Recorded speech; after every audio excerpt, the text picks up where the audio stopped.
Oke, Kang Doni. Ya, Kang Doni melihat apa tentang kejadian demo yang kemarin dari masyarakat, tuntutan dari masyarakat dan segenap lapisan masyarakat itu sendiri, melihatnya seperti apa untuk realisasi ke depannya dan progres yang diharapkan nanti seperti apa menurut Kang Doni sendiri?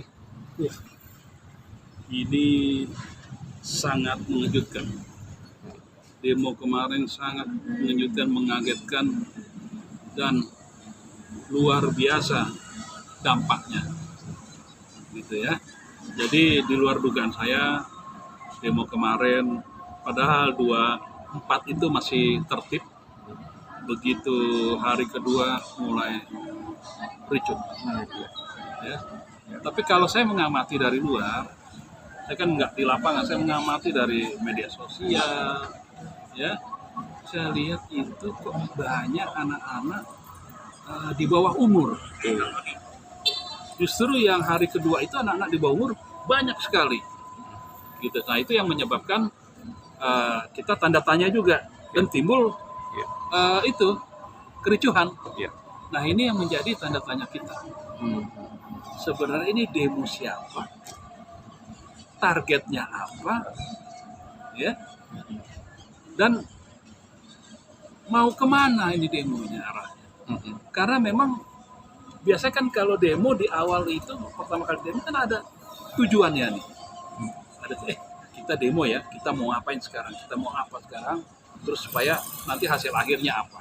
Nah kalau kemarin kan blank sama sekali, nggak ada topik demonya, nggak ada siapa yang bertanggung jawab, gitu. Nah ketika terjadi kericuhan itu, terjadi penjarahan itu, keramaian di mana-mana yang pecah. Nah ini saya sangat prihatin ya. Sudah memakan korban jiwa, baik dari pendemo maupun dari aparat penegak hukum. Tidak hanya meninggal dunia, luka-luka juga sangat banyak. Yang lebih memprihatinkan lagi adalah dirusaknya fasilitas rakyat. Bukan fasilitas negara, fasilitas rakyat itu. Kayak busway apa semua ada itu kan punya rakyat itu. Kepentingan rakyat banyak lah. Kok tempat kepentingan rakyat banyak, punya rakyat banyak, dihancurkan. Lah ini motifnya apa ini? Gitu. Ini yang menjadi tanda tanya kita semua. Sampai hari ini juga masih belum terjawab. Ya ini ditambah lagi begitu beraninya menyerang Makobrimob. Kebayang nggak? Brimob itu adalah pasukan elitnya polisi. Ini kan menjadi seperti apa? Seperti ada intimidasi, seperti ada provokasi, seperti ada ingin menjatuhkan institusi Polri. Gitu. Ini di luar apa? Di luar itulah di luar keyakinan kita bahwa Makobrimob bisa diacak-acak. Ini kan polisi tercoreng ini. Gitu. Pasukan elit bisa diacak-acak seperti itu. Nah ini juga yang menjadi pertanyaan, menjadi PR kita juga. Sebenarnya siapa pendemo-pendemo yang berani melakukan itu? Gitu. Kalau kita lihat Makobrimob Polda Metro kan adanya di Kuitang, ya kan? Paling 50 meter, 60 meter itu marinir. Kenapa hanya Brimob yang dihancurkan? Saya prihatin. Gitu. Ini berarti ada sesuatu yang seperti disengaja untuk mencederai institusi Polri. Nah ini tidak boleh dibiarkan ini. Makanya keesokan hari setelah kejadian, Kapolri tegas di situ, tegas bahwa siapa yang berani merusak Makobrimob, tembak di tempat dengan peluru karet. Kalau nggak gentar, sikat. Nah ini baru nih Kapolri tegas gitu loh. Saya suka lihat Kapolri begini. Gitu. Artinya matranya pasukan elitnya polisi ini jangan sampai jadi pecundang itu, dipecundangi orang. Ini kan pasukan elit yang kita banggakan juga, Brimob.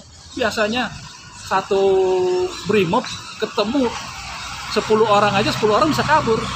Nah, sekarang Makonya yang diserang, kebayang nggak? Nah, akibat dari itu penyerangan brimob kan lumpuh polisi ini, merambatlah itu sampai di seputaran Senen, semua akhirnya merambat ke mana. Nah, ini kan menjadi presiden buruk bukan lagi buat polisi, tapi buat negara kita, karena ini institusi resmi Polri. Gitu. Nah, ini nggak boleh terjadi lagi. Gitu.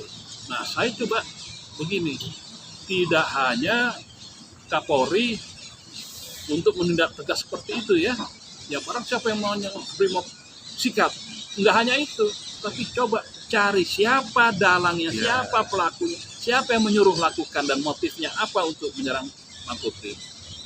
Kita lihat banyak pos-pos polisi, kantor polisi, Polres, Polsek yang hancur.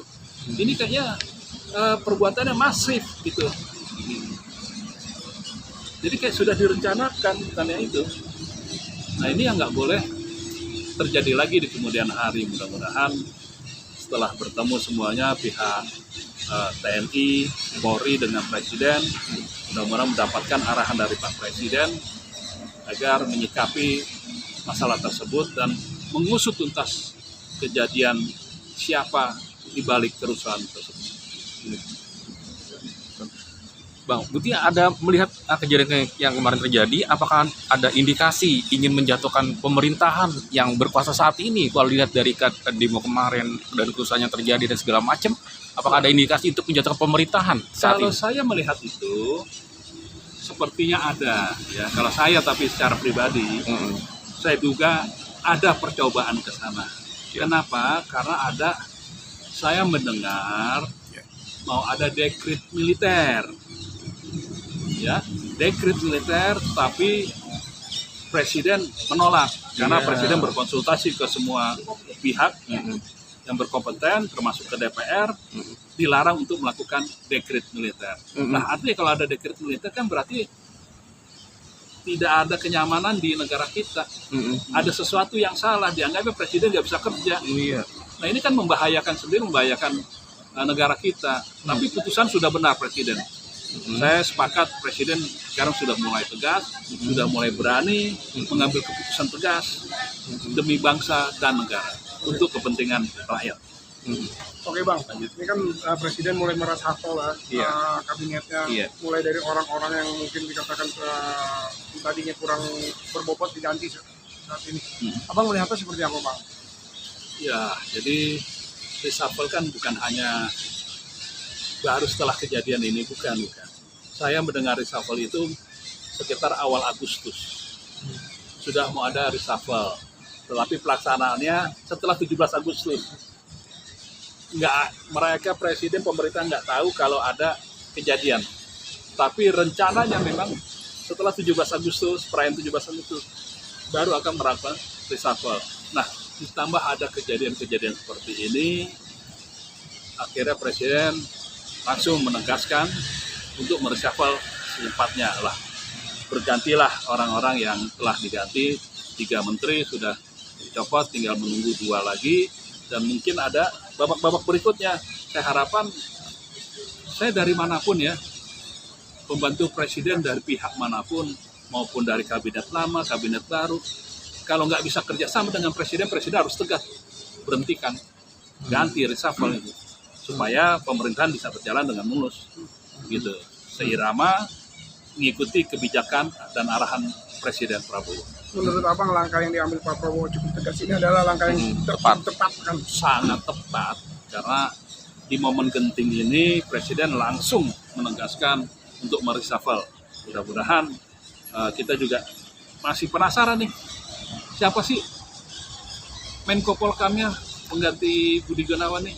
Kita pengen tahu juga, mudah-mudahan nggak salah pilih gitu. Mudah-mudahan saya yakin belajar dari kejadian kemarin, mudah-mudahan Presiden bisa belajar dari kesalahan kemarin, tidak memilih sembarang orang, tetapi Presiden memilih orang yang bisa bekerja sama, bisa menjalankan instruksi Presiden. Ada mengatakan bahwa peristiwa yang terjadi kemarin hampir sama dengan kejadian yang tahun 98. peristiwa itu yang terjadi. Nah, Abang juga melihatnya di compare dengan kejadiannya kemarin seperti apa? Sebenarnya tidak sama sih. Kalau 98 itu kan murni. Artinya tidak pilih dulu ini rumah siapa. Iya. Tapi kalau kemarin kan sudah ditarget rumah siapa. Iya. Gitu ya. Kalau penjarahannya iya, tapi skalanya kan kecil.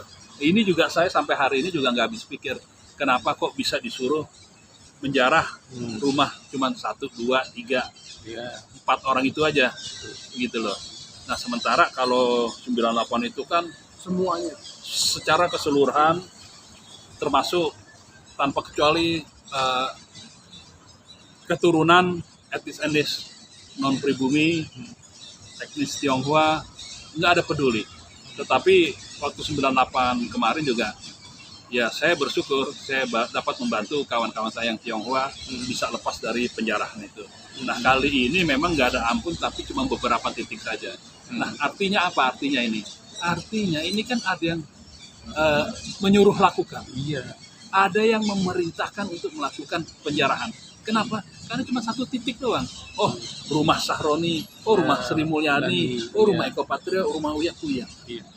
Artinya cuma 4 rumah. 4 rumah itu artinya kan bukan masyarakat. Pasti ada yang menyuruh lakukan ke situ. Gitu. Nah, makanya Presiden tentunya harus menindaklanjuti, menginstruksikan kepada bawahnya, harus mengusut tuntas kejadian-kejadian kemarin agar tahu siapa dalang di balik kejadian kemarin. Dan hukum harus ditegakkan dan siapapun itu tanpa tebang pilih. Iya, Pak. harus. Jadi siapapun di belakangnya, saya meyakini Presiden Prabowo harus memutuskan, harus bisa mendapatkan siapa dalang pelaku kerusuhan kemarin. Gitu. Karena kalau enggak akan membahayakan buat jalannya pemerintahan, buat jalannya Presiden Prabowo, supaya dapat dipercaya oleh masyarakat. Oh iya, oke. Siap. Oh.